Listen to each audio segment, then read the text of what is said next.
E buongiorno di nuovo carissime amiche e carissimi amici di RPL, un cordiale buongiorno da Antonio Berna, benvenuti a questa ultima mezz'ora di Onda Libera dedicata un po' alle curiosità, alla cronaca italiana, e oggi abbiamo un ospite importante. Abbiamo in collegamento telefonico con noi Iva Zanicchi. Buongiorno signora Zanicchi. Buongiorno, grazie per l'omaggio che ho sentito che avete trasmesso questa mia canzone nuova. È nuovissima, infatti la domanda mi sorgeva spontanea. Lei è stufa di ascoltare sempre questa canzone? No, io non rinnego, anzi sono fiera di aver lanciato assieme a Bobby solo questa canzone, ho vinto Sanremo. Però sai, a volte uno dice, potremmo anche cantare, non lo so, Fiume Amaro, La riva bianca e la riva nera, La mia solitudine sei tu, oppure fra noi, no, Zingara, ma va benissimo. Va benissimo, Poi va bene. Zingara, trasmessa da Radio Padania, ha un senso proprio. Ma volevo chiederle, come nasce proprio questa canzone? Chi l'ha scritta, ecco? Guardi, erroneamente, quando siamo andati a Sanremo, dicevano che era stata scritta da Gianni Morandi, perché effettivamente questa canzone doveva essere cantata a Sanremo da Gianni Morandi e Bobby solo.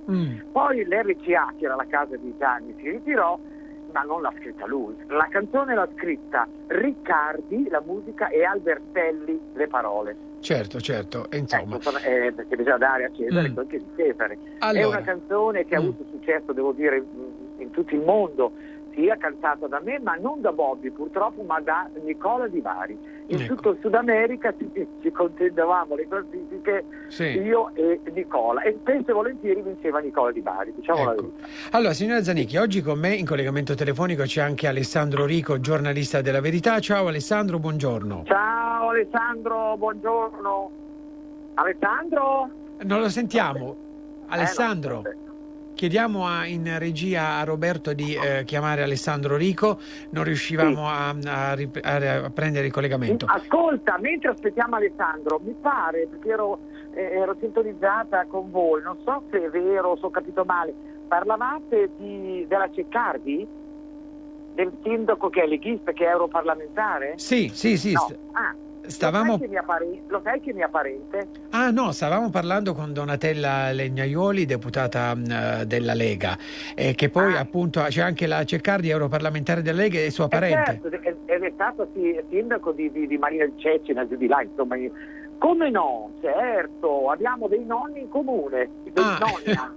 Ecco, perché benissimo. lei è nata, i suoi nonni sono nati a Vaglie di Migonchio. Hai capito? Certo. Allora, signora Zanicchi, con lei vorrei un po', nel frattempo che riusciamo insomma a collegarci con Alessandro Rico, vorrei un po' ricordare a tutti i nostri radioascoltatori come è iniziata la sua carriera, cioè chi l'ha incoraggiata a fare questo mestiere qui. Sì, nel 1919.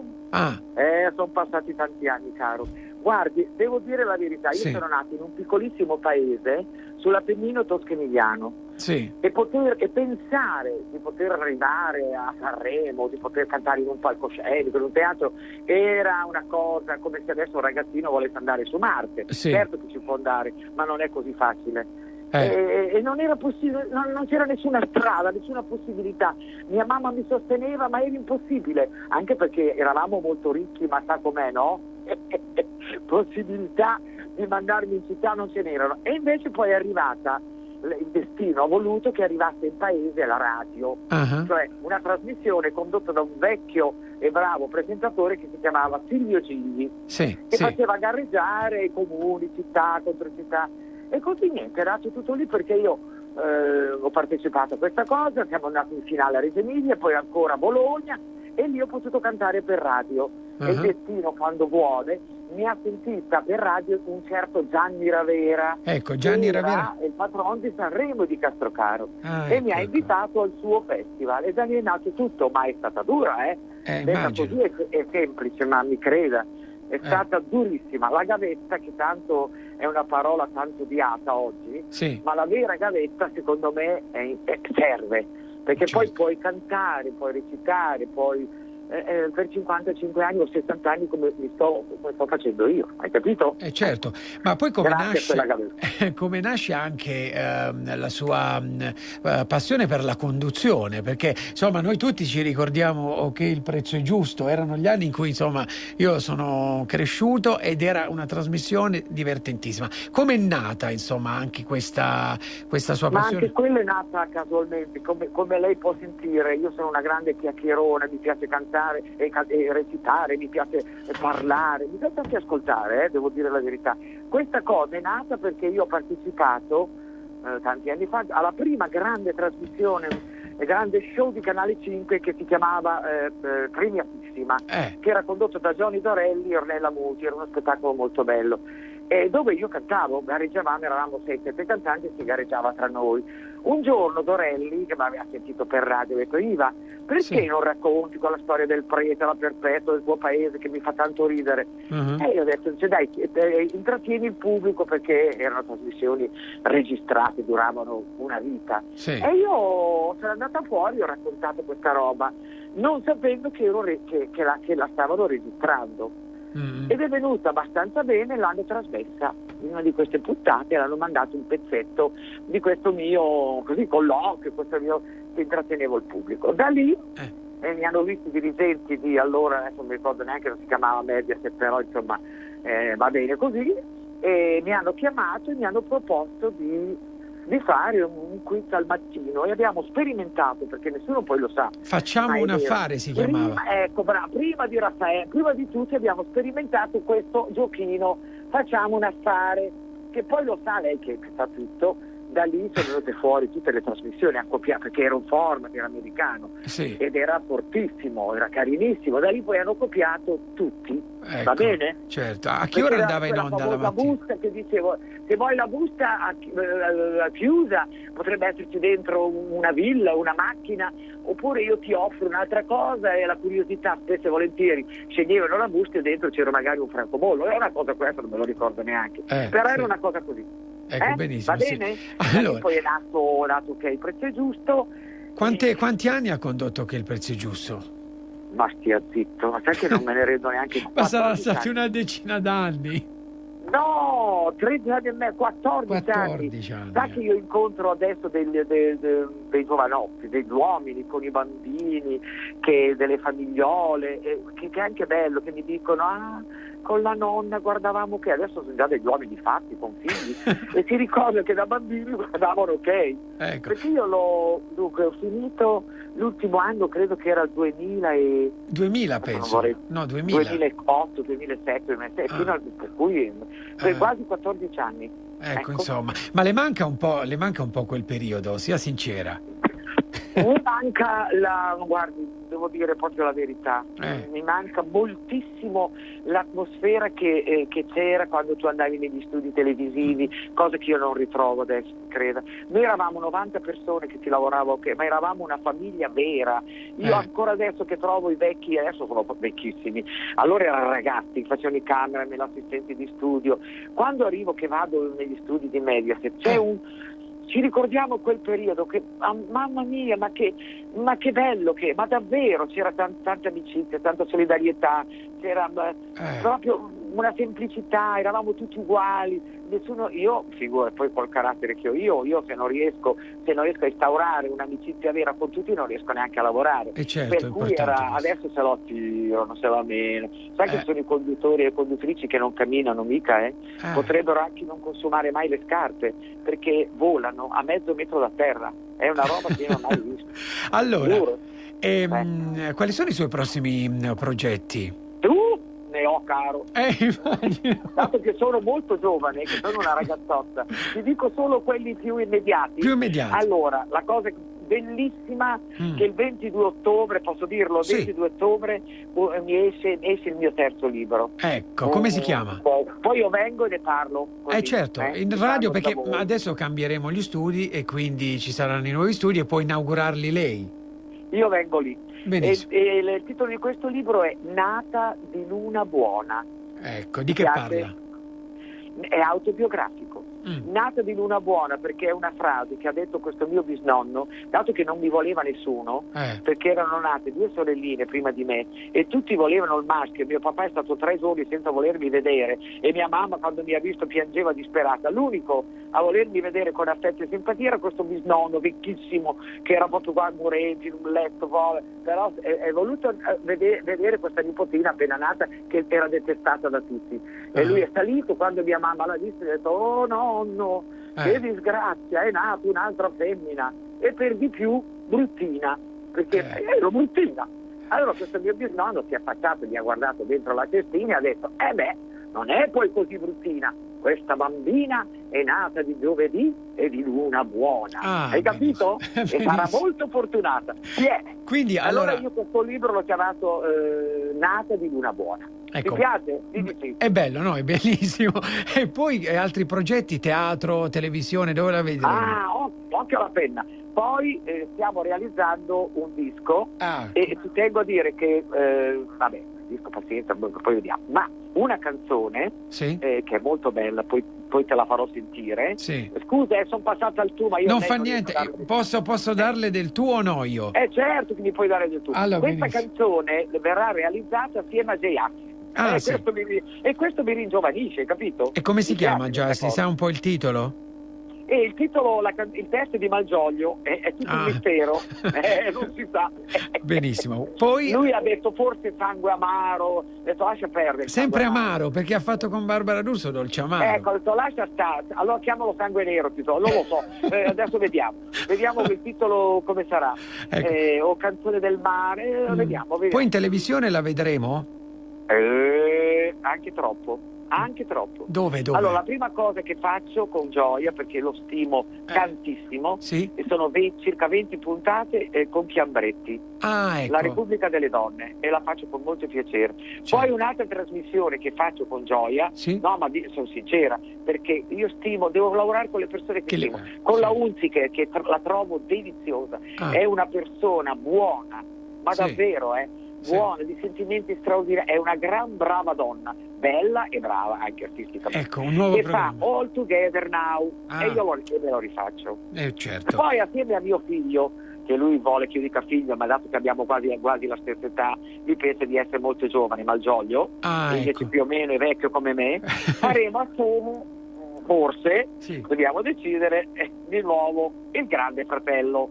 Sempre con Barbara D'Urso. Con Barbara D'Urso, sì, gli altri no, gli altri è Chiambretti e la Unziker, e invece è sempre Barbara. Barbara è Barbara, ragazzi. Non c'è che lei adesso è una donna di grande successo. Ecco. Di grande Com'è andata l'altro giorno a Live, dove c'è stato il segretario Salvini? Male, molto male. Perché? Molto male.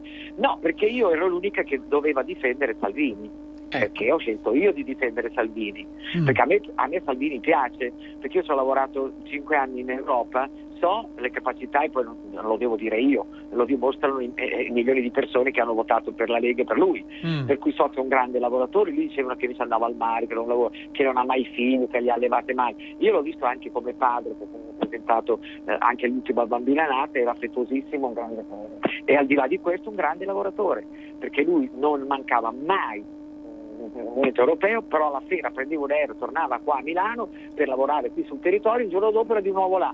Ma al di là di questo, io avrei voluto dire, che non me l'hanno lasciato dire, sono incazzata nera, che io stimavo e stimo il signor Salvini, perché lui cosa fa? Cerca di attuare quello che ha promesso in campagna elettorale. Cosa ha detto in campagna elettorale? E cerca di attuarlo, forse non gliel'ha lasciato fare bene, però il fatto che lui dica che tenga e ci tenga gli italiani, non capisco dove sta il male. Quando dice prima gli italiani, questo prima che ha suscitato scandalo, va bene, allora non diciamo prima, diciamo anche gli italiani, vi sta meglio, va bene. Avrei voluto dire tante cose anche per degli immigrati, avrei voluto dire che è giusto accoglierli, ma Salvini non ha mai detto che lascia morire le persone in mare. Lui dice che bisogna aiutarli là cercare di fermarli, perché non possiamo noi accogliere milioni di persone, perché dicono che li manderanno in tutta Europa. Non è vero, ce li teniamo noi, perché abbiamo visto Macron cosa ha detto, la Germania o altri paesi, se li teniamo qua. E allora teniamo le persone che vengono dalla guerra, che scappano dalla guerra, quelli che scappano dalla dittatura, benissimo, ma li dobbiamo accogliere in modo decente. Sai cosa fanno in Emilia? E poi chiudo. Sai cosa fanno al mio paese? Da 4 anni, l'unico albergo di Cervazza Terme, dico anche il nome, un paesino vicino a Ligonchio dove abita mia sorella, hanno ospitato 20 persone. Sono 20 persone di colore, bravissimi, non danno fastidio, alloggiano in questo albergo gratuitamente. C'è anche un nucleo di famiglia, c'è marito e moglie con 3 figli, che al paese gli hanno dato di tutto, perché non è vero che non siamo buoni, che non siamo umani, gli hanno dato di tutto e gli davano la regione, gli davano 30 euro a persona. Allora questo nucleo familiare, allora erano in 5, cosa fa 5 per 30? Dica lei cosa fa? 150 ecco. Al giorno, benissimo. C'è gente lì in questo paese, perché li conosco tutti, che prende 600 euro al mese di pensione. Allora va benissimo, ma sono 3-4 anni che sono lì e sono bravissimi. Dice mia sorella che non disturbano, hanno imparato a dire buongiorno, buonasera. I più giovani sono 3 ragazzi, una volta al mese vanno a pulire un vialetto che porta al cimitero, basta. Vanno in giro con i loro cellulari. Allora questo io non trovo che sia giusto. Io ti accolgo, ma tu lavori. Certo. Allora Iva, ti interrompo un attimo perché ci ha raggiunto Alessandro, giornalista della Verità. Ciao Alessandro, è un'ora che ti aspettiamo. Buongiorno. Alessandro, non ti sentivamo. Iva diceva Alessandro. Scusami, io stavo ascoltando il religioso silenzio. Ecco. Quello che diceva sono un po' arrabbiata, sai perché? E poi chiudo, perché l'altra sera che avrei voluto difendere, che non ha bisogno della mia difesa, Salvini, volevo dire alcune cose, perché l'ho conosciuto abbastanza bene in Europa. Allora c'erano 2 signori, soprattutto una, e non facciamo il nome, che era Alba Parietti, che non ti lascia parlare, non ti lascia dire. Io, piuttosto che andare in televisione e litigare e prevaricare, saltare sulla voce, non posso, sto zitta, e sono stata zitta. Volevo dire solo questo.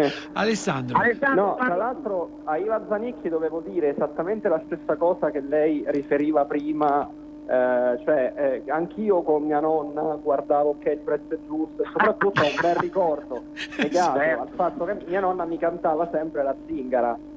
La nonna non c'è più, quindi insomma sono bei ricordi di infanzia. Certo, ma sai perché la gente, voi ragazzi giovani mi volete bene, e quello è la ragione, e io ne vado fiera, perché assieme ai vostri nonni, ai genitori, ma soprattutto ai nonni, guardavate che il prezzo è giusto, e questo a me, guarda, mi fa un enorme piacere. E io mi divertivo tantissimo, mi ricordo, in questi pomeriggi quando guardavamo con lo stesso ho detto io.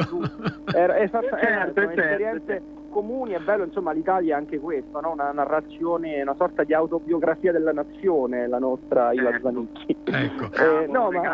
Io l'ho seguita tra l'altro da Barbara D'Urso l'altra sera con Salvini. Io però ero curioso di sapere una cosa da Iva, visto che lei è stata in Europa e quindi ha maturato una certa esperienza, ma secondo te questo sentimento che noi abbiamo di distacco dalle istituzioni europee, dal Parlamento europeo, cioè la sensazione che al Parlamento europeo ci si occupi di tutto ma non si stia vicini ai bisogni della gente, cioè è fondato, sembra un po' di vivere in un altro mondo, in queste istituzioni europee, un mondo parallelo in cui si perde il contatto con la realtà? Sì, io assolutamente sì. Forse la colpa è stata anche dei politici, di noi che siamo stati in Europa, che non siamo riusciti a spiegare agli italiani che l'italiano non perde l'identità, noi rimaniamo italiani, ma che l'Europa poteva essere un'occasione. Non dico anche delle cose banali, ma che è così, che invece non lo è stata. Non è la mamma buona, una mamma saggia che è uguale per tutti i figli. No, lì ci sono dei figli privilegiati che ottengono tutto, che possono avere il cappottino nuovo, il vestito e le scarpe, e gli altri invece hanno lo zoccolo. È inutile dire che la Germania l'ha fatto a testa da padrone anche quando c'ero io in Europa, e la Francia che si accoda, e noi eravamo io guardo i miei interventi, i miei colleghi, chiamiamolo colleghi, che poi mi viene anche un po' da ridere perché i colleghi per me sono i cantanti, ma va bene, in quel momento erano i politici, mi dicevano tanti che sono rimasti in ottimi rapporti con loro. Iva, ma i tuoi interventi perché dici sempre la stessa cosa? In tempi non sospetti, perché sto parlando del 2009, no? 2010, i miei interventi io dicevo sempre la stessa cosa. Dicevo, quando potevo intervenire, perché lasciamo solo l'Italia? L'Italia è un braccio, una mano sul Mediterraneo, è normale, è chiaro che questi poveri disgraziati scappano e arrivano, dove vanno? Si aggrappano all'Italia, ma non deve essere lasciata sola. L'Europa se ne deve prendere carico. Allora non se ne parlava ancora, vabbè, ma che cavolo, cosa dici? Sarò una zingara, è vero, ma io intuivo che sarebbe stato un problema gravissimo e lo sarà sempre di più. Adesso che abbiamo un governo di sinistra, perché la Parisi si incazza, ma perché? È mai stato più di sinistra di ora, perché i 5 Stelle, l'80% erano delusi dal partito comunista, perché io li chiamo ancora partito, dal PD, diciamo, che sono andati al formato, o no?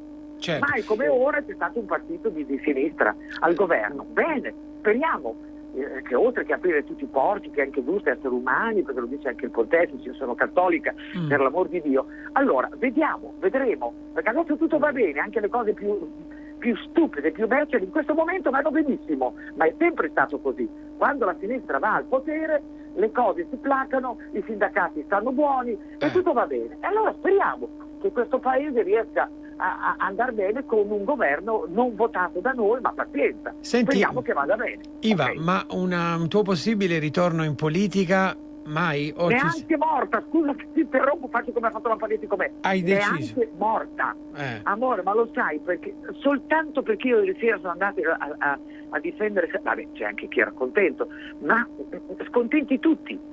Perché chi era con Salvini mi hanno detto potevi dire di più, potevi fare di più. Chi è contro, apriti cielo. Ma poi a parte questo che uno si fa le ossa, si fa le spalle grosse, ma uno che viene da un mondo come il mio, che viene dal mondo della musica, che viene non è preso in considerazione, io ho fatto una fatica, ma mi credete che poi mi divertivo anche, perché io dico sempre, è una battuta, che il primo anno mi hanno chiamato Zingara, il secondo anno Iva, il terzo Zanicchi e l'ultimo anno che me ne sono fregato e mi chiamavano onorevole. Ma chi se ne frega dietro?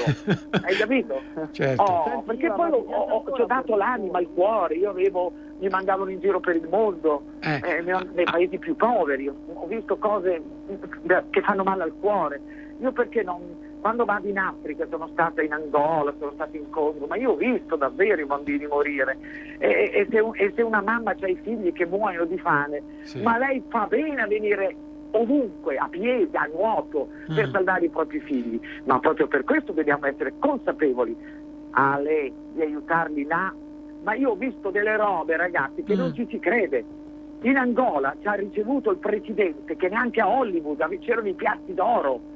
E il giorno dopo sono andata a vedere che mi hanno portato dei sacerdoti che operano molto bene, devo dire, lì, a vedere gente che muore davvero per strada. Non cambia niente, ci sono pochissimi ricchi, straricchi e la gente che muore di fame. Anche gli aiuti che l'Europa può dare passano attraverso il governo, passano attraverso il presidente che diventa sempre più ricco, lui e i suoi figli che hanno persino un circuito dove vanno con le Ferrari perché non ci sono strade, non puoi andare in città, non ci sono, è tutta una buca, è un prato, allora hanno un circuito per andare con le Ferrari a fare i diretti. Certo. Hai capito? Alessandro, un'ultima domanda. No, chiedevo ad Iva, ma ti piace ancora Berlusconi oppure trovi che in questa fase sia un po' ambiguo negli atteggiamenti, non si capisce se vuol stare con Salvini o con Renzi? Che ne pensi? Guarda, io non posso, voi lo sapete che io non mi ha certo chiesto lui di entrare in politica, questo lo dico sempre perché è vero, l'ho voluto io, e lui mi ha anche cercato di dissuadermi perché dice tu sei pazza, hai un programma di successo che era ok, guadagni bene, cosa vieni a fare? Vedrai che poi sentirai l'odio sulle spalle, e aveva ragione. Però io l'ho stimato tantissimo, gli volevo bene, era un grande imprenditore, era un uomo che aveva una marcia in più. Davvero, io ho sperato e ho creduto davvero che lui potesse aiutare questo nostro paese quando è entrato in politica. Ci ho creduto ciecamente. Adesso lui non mi piace molto il suo entourage, devo dire la verità, perché è un uomo che insomma anch'io ho una certa età e lui anche, siamo più fragili, per cui ascoltiamo di più tutti, perché lui è uno che ascoltava tutti, però poi decideva da solo. Non lo so, non voglio parlare male di Berlusconi perché gli voglio bene. Io gli ho sempre detto, e lui non apprezzava questo: Presidente, ma porca miseria, con tutti i soldi che c'hai, o prenditi su un aereo, ma vai dove cacchio vuoi, ma vai via, basta, chiuso, c'hai i nipoti, c'hai i figli, basta con la politica. Ma lui ha questa passione che non la lascerà mai. Anche se Forza Italia andrà al 3%, lui rimane lì. Va capito? Bene. Allora, Iva, adesso puntiamo su Salvini, porco cane. Allora Iva, noi dobbiamo salutarci purtroppo perché i tempi sono tassativi. Ci hai promesso che riverrai qui in studio quando uscirà? No, io vengo lì perché devo vendere il mio libro. Il tuo libro Nata di Luna Buona che esce Nata di Luna Buona. Il 22 ottobre. Io ringrazio Alessandro? Ci sono. Alessandro, scrivi qualcosa sul tuo giornale di questo mio libro che parla della vita vera, parla di tutto, della guerra, della miseria. Con te, tra l'altro, sul giornale, la rifaremo. Va bene. Allora io ringrazio Alessandro Rico che con me insomma ti ha contattato. Iva, ti ringrazio, ci risentiamo prossimamente. Grazie, scusate le chiacchiere, ma stamattina c'ho non so perché, un disco incorporato. Va bene, ciao. Grazie mille. Grazie mille ciao. Iva Zanicchi, grazie mille per essere stata con noi. Alessandro, grazie mille anche a te. Purtroppo oggi è stata una puntata non molto lunga. Io ti ringrazio, ci risentiamo giovedì prossimo con te, Alessandro. Grazie, buona giornata. Grazie mille. Allora ci risentiamo domani puntuali alle 10:35.